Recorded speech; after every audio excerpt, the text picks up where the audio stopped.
Bluebonnet season is here, and it's the most magical time of year to visit the Texas Hill Country. And Texas Hill Country Wineries Executive Director, January Wiese, joins me with more on the Wine and Wildflowers Passport. Good morning to you. Good morning. I feel like you fit the theme this morning in your florals. I was Come on, I love it. So tell me, what kind of grapes are actually grown here in the Texas Hill Country or out there? Yeah, so Texas is really well known for warm climate varietals. We grow grapes that grow around the world, from Italy, France, Spain. So we have varietals like Viognier and Roussanne, Tannat, Tempranillo, you name it, Wow. we grow it. Okay, very good. I think everyone is paying attention at this point because it sounds like you have something, like you said, for everyone. So what is the Wine and Wildflowers Passport? What goes into that? Yeah, so the Wine and Wildflower Passport actually started in 1999. So this was the original event that kicked off the association and everything that we do.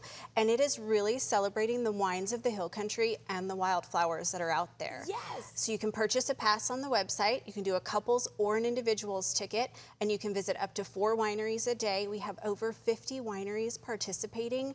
So it's really a great deal. Once you visit 2 wineries as a couple or 3 wineries as an individual, you've paid for your tickets, which are $100 for a couple and $65 for an individual. That's actually really good pricing. My goodness. But okay, let me ask you this. How long does it last? Because I'm assuming you're not going, I mean, you could go to 4 wineries in one day. That could be a fun feat. You could.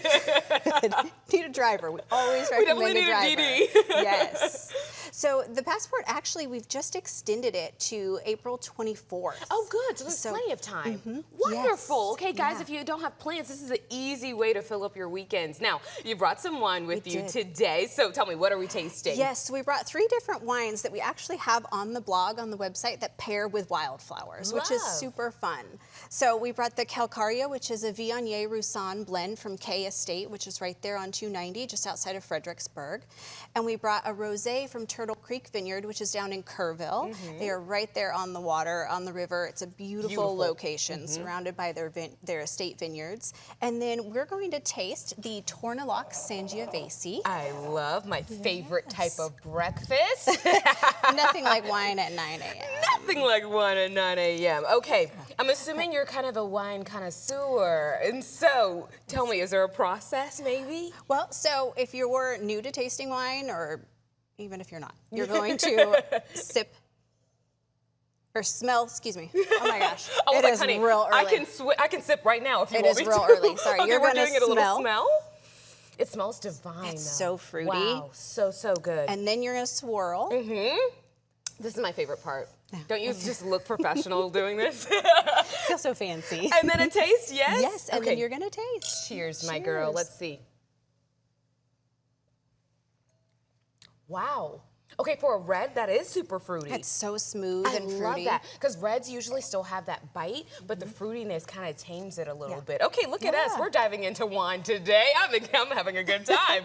Okay, now tell me, what kind of wildflowers? Because you said these are great to pair with wildflowers. And so what kind of wildflowers can people expect to see? Yeah, so we actually did like the personality of wine and flowers, kind of. Not necessarily that you're going to enjoy wildflowers like directly with your wine, like food and wine.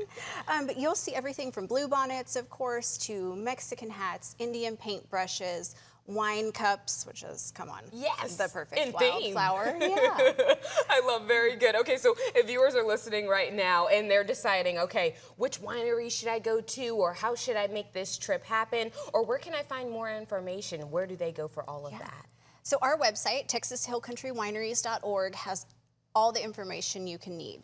It has information on all of our wineries. It has an interactive map where you can go on and say that you can filter by visiting wineries that are dog friendly or kid friendly, or wineries that have a full restaurant or a patio, all kinds of options.